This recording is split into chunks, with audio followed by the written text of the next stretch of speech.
All right. I hit go. Here we go. I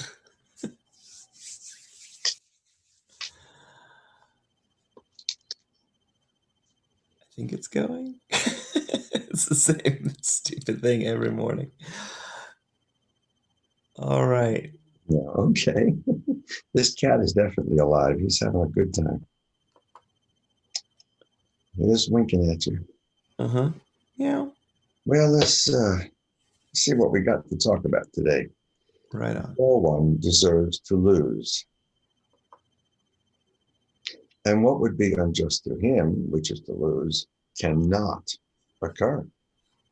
Healing must be for everyone because everyone does not merit an attack of any kind. What order can there be in miracles unless someone deserves to suffer more and others less? And is this justice to the wholly innocent? A miracle is true justice, meaning fair, based on the laws of God. A miracle is not a special gift to some, while the miracle can be withheld from others as less worthy, more condemned, and thus apart from healing. I'm going to read that again because I didn't quite read it right. A miracle is not a special gift to some, while the miracle can be withheld from others as less worthy, more condemned, and thus apart from healing. Who is there who can be separate from salvation if salvation's purpose is the end of specialness? Where is salvation's justice if some errors are unforgivable and warrant vengeance in places of healing and return of peace? It's amazing to me how many people, after a terrible calamity in your life, they lose someone or somebody does something really vicious. I'll never be at peace on this. I'll never forget what he did to me, she did to me, fill in the blank. And they set it up right then. We hear it all the time. Yep. It's like they make a new rule to live by, and they don't realize they're just putting handcuffs on themselves for getting free later on. It is highly frustrating, but I see my children do it all the time. And we all do it to a much more complicated degree than children do. Since all errors are only mistakes, not unforgivable sins, all errors merely require correction. There's no degree of difficulty in miracles, since any illusion, when brought into the light of truth, fades away.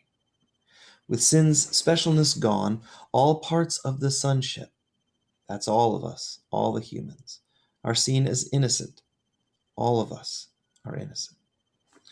The split-minded who suffer from illusion of specialness and belief in sin require truth's healing power, not the ego's damnation. Salvation cannot seek to help God's Son be more unfair than his egoic small s self has sought to be. If miracles, the Holy Spirit's gift, were given specially to an elect and special group and kept apart from others as less deserving, then is the Holy Spirit an ally of specialness. What the Holy Spirit cannot perceive, which is our claim to specialness, the Holy Spirit bears no witness to. And everyone is equally entitled to the Holy Spirit's gift of healing and deliverance and peace. To give a problem to the Holy Spirit to solve for you means that you want the problem solved.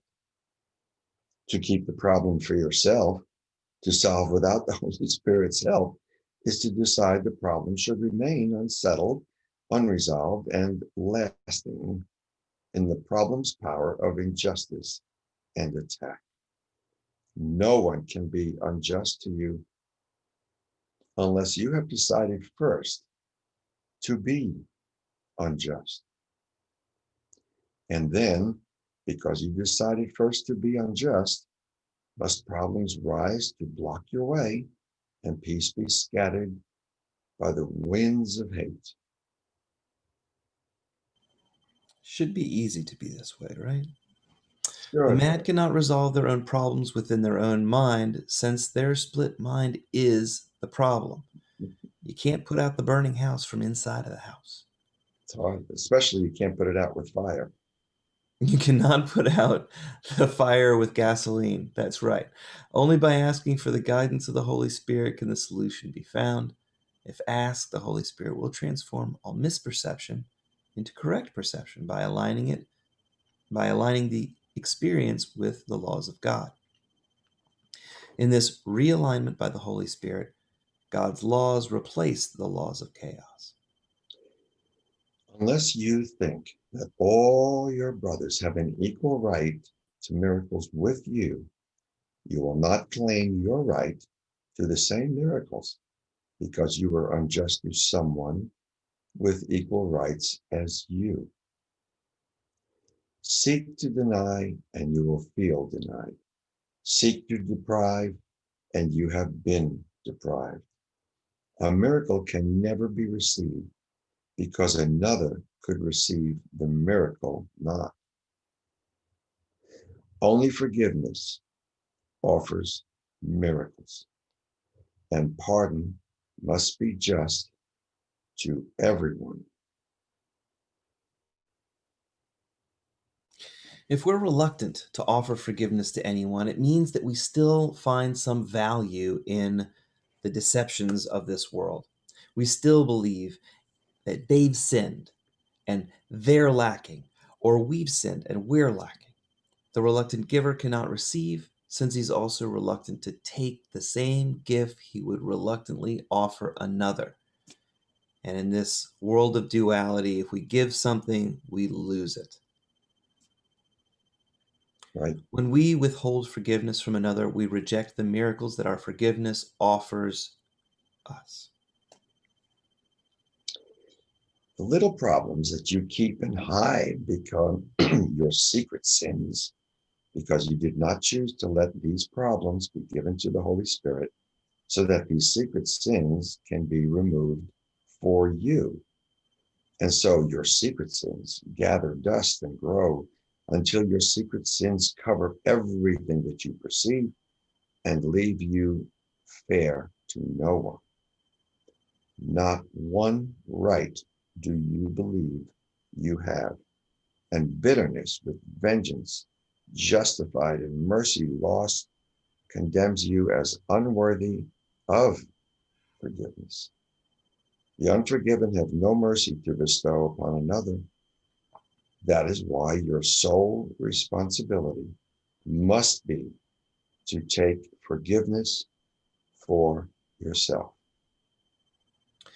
In this world, we're often our own harshest critic and judge. Rather than beat ourselves up over our errors, we need to look at each error as a learning process and then choose again. We often are willing to help others, yet we would never ask another to help us. We need to realize this is our ego talking.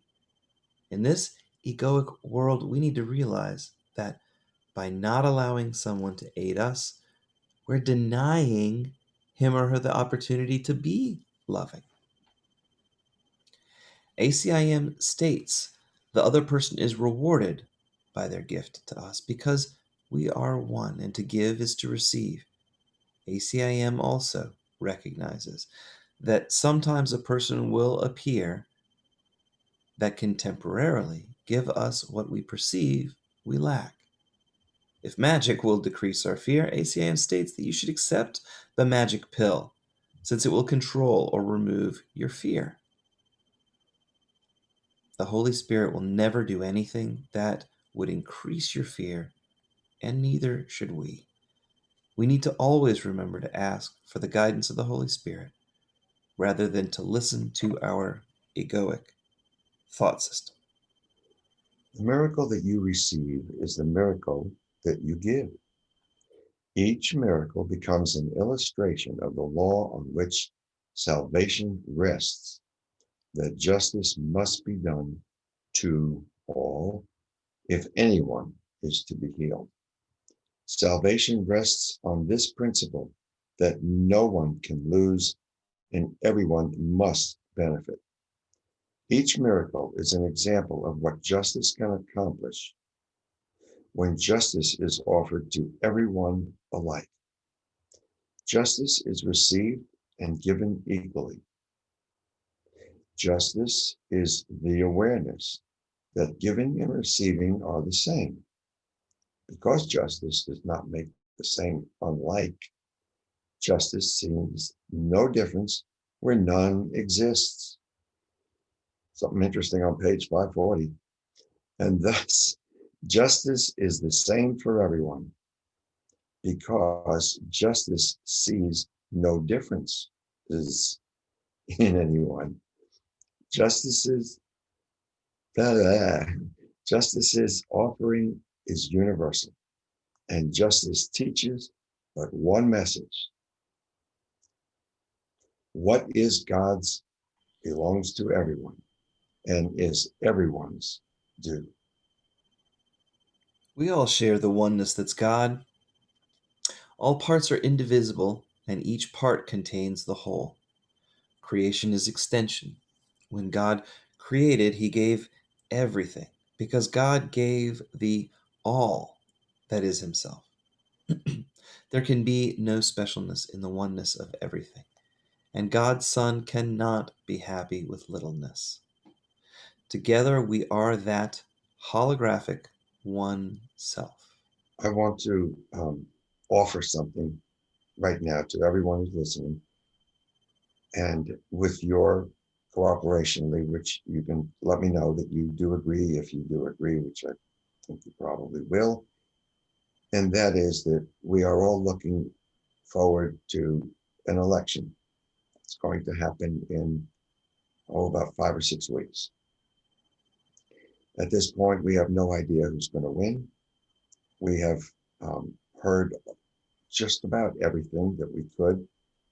And yet I heard something yesterday that puts this whole thing in perspective in line with what we're talking about right here. We just finished reading that if we forgive, no one can lose, everyone wins. We are facing an election, a bitter election. There are two camps, Lee and I being in one particular one, and many other people in another one. Yesterday, I was talking to someone who's an engineer. I'm an architect. And I said something about, we were talking about some business stuff. But he has, it's the design that I'm working on with him. It's a little addition to a church that I've been working with for since 1994. You can do the math. And 26 years. A church that the general people there believe in creationism. They believe in not allowing abortions and so on. And I asked him, forgetting that for the moment, who are you going to vote for? Or you know who you're going to vote for? He says, I know who I'm not going to vote for. I said, who's that? He says, Democrats. I said, really? How come? He said, they kill babies. Now, these folks are good people. They wouldn't harm anybody. They're not, demon possessors. They have been taught to believe that that one item is a complete dismisser.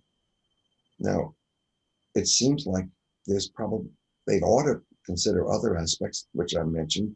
What about the 170,000 people who have died from COVID because of mismanagement? Didn't matter. So I thought to myself, how would you deal with this? And the answer is, I can't. I can forgive him. I can forgive everyone, including the man in the White House who's running. And that's my only job, because if salvation is to occur for everyone, our job is simply to forgive everyone. And there are no exceptions. There are no specials. So this particular lesson right now, and what we read this morning, is as important to me as anything in the world right now. And of course, a lot of people would agree with that. Um, Lee and I have been studying these things for a long time, and so much that Lee's falling asleep. But to finish up, thank you. Lee and I have decided, along with the book, there's got to be a better way than what's going on right now, and it's salvation, and it's atonement. We have to do our side, and we have to forgive everyone. If they've done things that we think are unforgivable, then maybe we can look at it in terms of a sickness, a pathology, or whatever. It's not their fault either. There is a child of God beneath everything else. We are all children of God, and we deserve salvation. And there's no other way to look at it if we're to embrace all of the lessons in the Course of Miracles. So thank you for letting me put you to sleep, Lee. Do you agree with me? We'll see how it turns out. I'm purposefully staying out of the fight because I've got enough stuff going on. I'm already maxed out. I definitely appreciate that there are a lot of people out there fighting for what I think is right. And people who see it differently, I hope they take a chance to look really carefully at their assumptions. And those things are usually, they take a lot of work to shine a light on and figure out what they are. Um, it certainly seems like a lot of people have thrown the baby out with the bathwater by not looking at the whole picture and looking at a segment of who's suffering and who's not. So at that, I think we'll leave it. It will take a miracle for what I have said would be a full, um, fruitful accomplishment of this book. But that is what it is. It's nothing that I have no idea how no one can win and no one can lose. But God does, and I'm going to do my best to trust in that miracle and let it go. So that's my way of saying what you're saying as well, Lee. We can't settle it. A miracle would be nice, God. And in the words of Tevye, may God, never mind, I'm not going there. um, we're hoping that everybody got something from our little discussion. Thank you very much for listening.